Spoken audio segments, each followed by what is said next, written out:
Əziz izləyicilər, yeni bir video serisi başladıq. Burada psixotrop dediyimiz dərmanların içliklərində yazılan yan təsirlərini oxuyacağam və mən praktikada hansı yan təsirləri daha çox görürəm, hansılar çox nadirdir, bunların müqayisəsini aparacağım. Deməli, ən məşhur dərman olan Prozac içliyi oxuyarkən diqqət etməyiniz gərəkən bir şey var. Orada o yan təsirlərin görünmə ehtimalı, məsəl üçün indi 10 nəfərdən birində görülən, dərman başladığında görülən yan təsirlərdən oxuyum.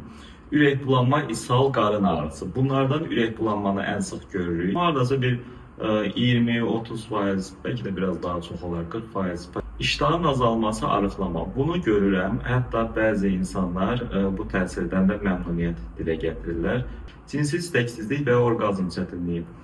Prozac'da, yəni fluoxetində o qədər çox olmasa da, cinsi istəksizlikdən ziyadə daha çox orqazmın gecikməsi ya da insanlara oxuduğunda, içliyi oxuduğunda ən çox qorxudan yan təsir olan intihar düşüncəsi və özünə zərər vermə.